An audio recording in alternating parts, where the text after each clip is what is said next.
Okay, so the final talk on this session before Ian and David close out is an overview of pH research in Sheffield. So this is what we are doing here, what we've done here in the past, what we've contributed to, what we're doing now, and features a very sort of high-level overview. I mean, you've noticed we can't talk about pH without talking about research, and it's been a theme through all of the talks so far.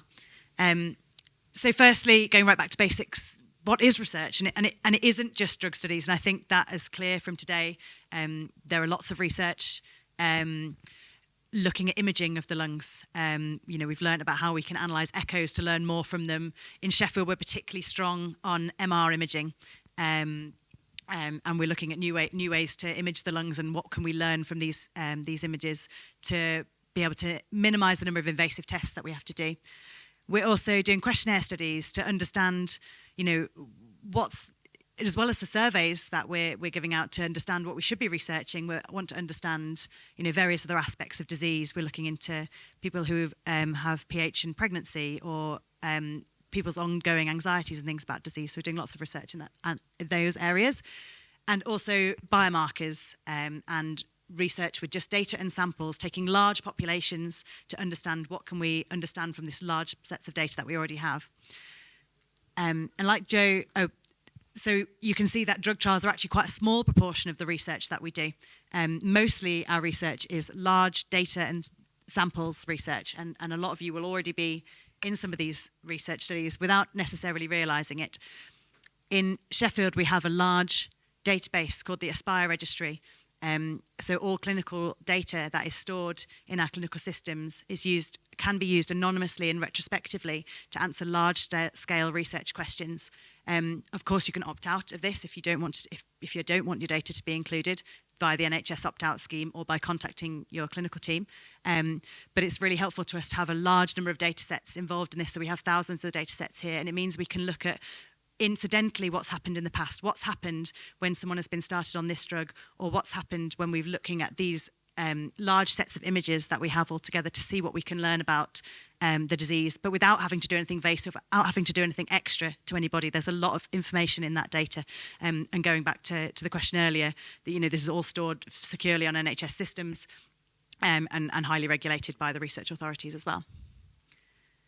So what have we achieved together over the last 20, 30 years of research? We have put new players on the pitch. And in Sheffield, we have contributed to the research studies that have led to the approval of almost all of the drugs that you guys are taking today.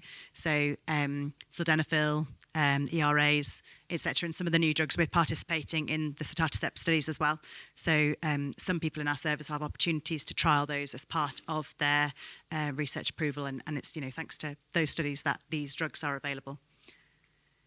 We have developed new imaging and analysis techniques. So we saw some lovely pictures of the echoes that Thanos was showing. We're doing lots of work looking at how we can analyse those echoes, how we can make this less intensive for the researcher. Can we use machine learning and AI to understand these images better? Can we pick up things that radiologists can't pick up with their naked eye, and more importantly, to speed up that process?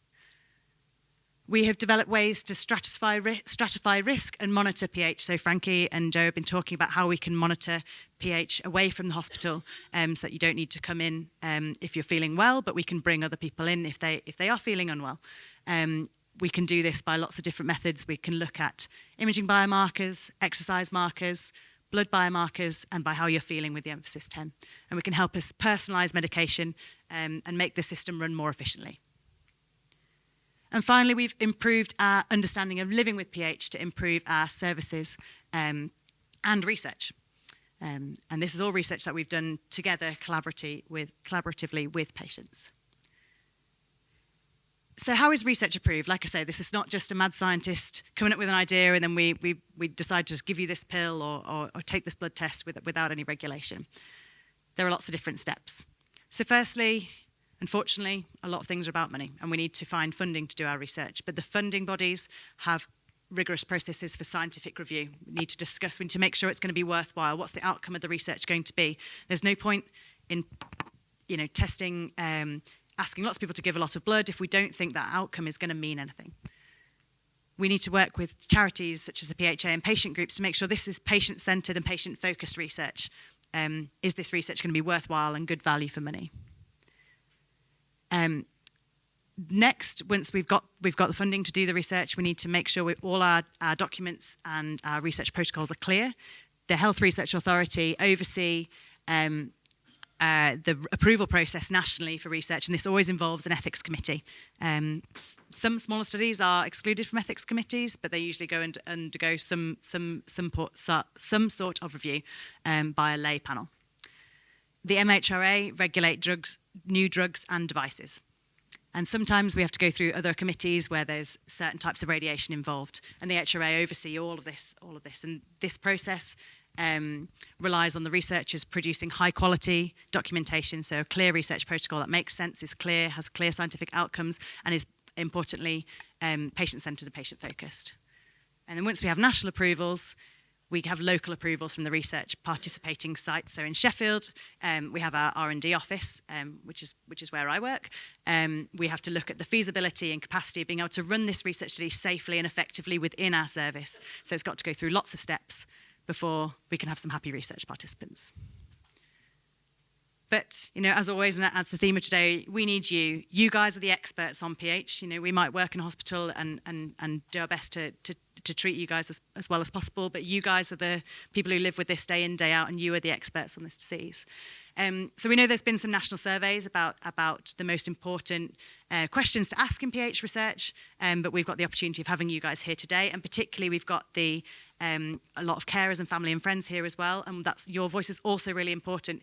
Although you might not have this disease yourself, you are still living with this day in, day out, and experiencing how that affects your life. So firstly, I want to ask a question so we can work out who we are, so we know what question we're answering. Brilliant. So we're going to have a nice range of responses from you today.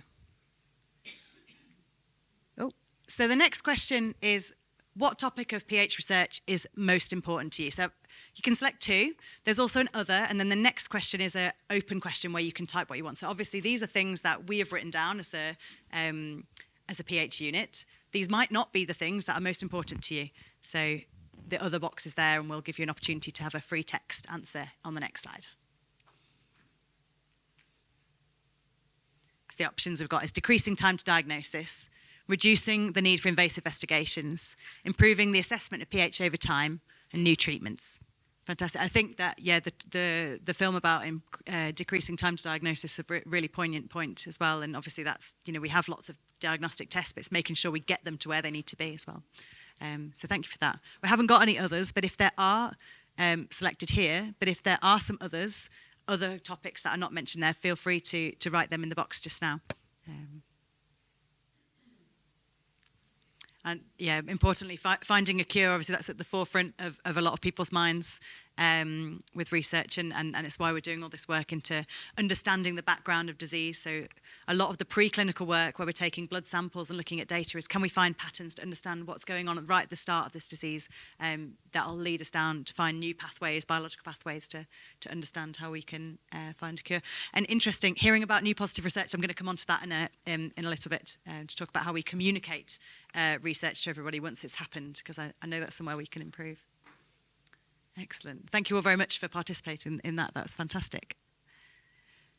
So the next part, something that we're interested in and where we need to involve our patient groups and families and friends is research communication. So it's not all about deciding what research to do, it's about how we do it. So Joe and Frankie have talked very nicely about how we run it in terms of having visits in hospitals, remotely, what apps we use and what questionnaires we use. It's also about how we communicate with you about research and how do we approach people about research to make sure that they feel that they have been given the right information, or when the research is happening, that they understand where the trial is up to, and at the end of the research, what the results of that research were. Because I know that's somewhere that we don't always manage to do that very well. So first question is, how would you happy to be first contacted about research opportunities? So the options are information in the post, information by email, a phone call from a research nurse or a trials assistant, or do you want to be spoken to directly by your doctor at your usual clinic? Fantastic. That's great to hear that phone calls from our research nurses and trials assistants are generally acceptable to most people. We have two fantastic trials assistants in the PVDU, Jenna and Stefan. This is quite an ever-changing role, but Jenna and Steph have been fantastic with helping recruit to research, and we now have John working in clinical research as well. So we're growing our research infrastructure. We're obviously aware with our trials assistants, they're not always the people that you've met before, but they are very much part of our team and involved in the unit. But yes, with the complicated trials, we do normally try to get the doctor to give the very detailed research, particularly where it's a drug trial that does need to have a doctor input. But sending out information by email is a very, a great method to do that. It's much quicker and easier for people to be able to read that, and rather having sort of lots of spam through the post. But as with Frankie's talks, we've got to be aware that not the same method is great for everybody. So it's useful to collect that information.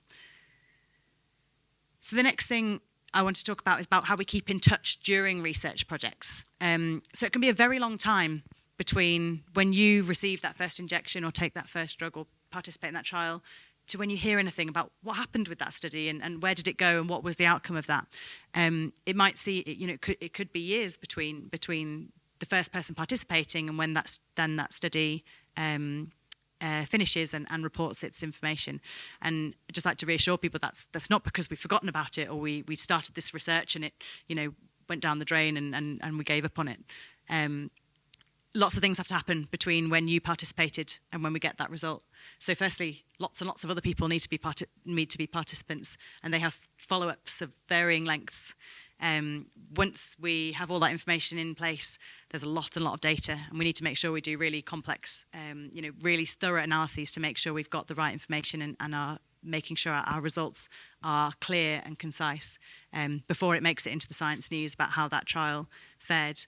And of course, some trials are not positive. Sometimes we find that these drugs don't work or they have negative side effects that are prohibitive, and not all trials do come to fruition and create a fantastic new drug. So we always have to bear that in mind when we are going into research and how we communicate that with people. But we do need to do better about how we communicate that to our research participants, that you feel valued in your participation.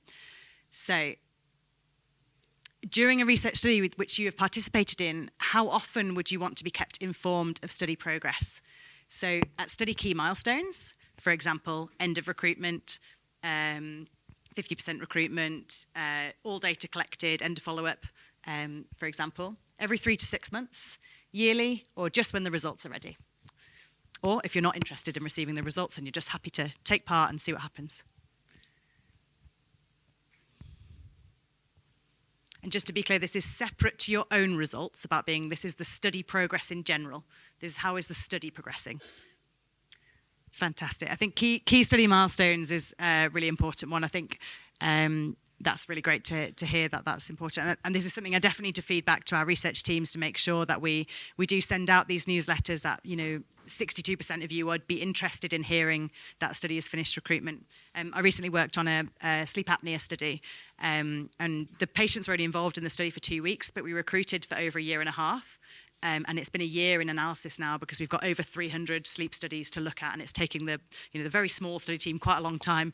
And we're very aware that our patients who first started in this study, it was a long time ago when they had 3 sleep studies overnight. It was quite invasive, quite difficult study for them to be involved in. So we really wanted to make sure that they knew that their data hadn't been forgotten about. But it has been, 2.5 years since they first did that. So that's something that we tried to keep in touch with them about. We're 50% recruited. We're nearly there. We're working through the data to help them feel that they were still involved, even though it's been a long time. But at the same time, we don't want to spam people when they're not interested. And then finally, how would you like to be informed of the research studies you participated in? So in general, in Emphasis magazine, on the PHA or hospital website, a letter or an email with the summary, or do you want to have a discussion with the study team about your study results? How would you most like to be informed? Fantastic. That's great. So again, I I think all three of the main options are certainly achievable, and we should definitely be making sure that we work that into our study designs when we're planning these, to make sure we have those conversations with people.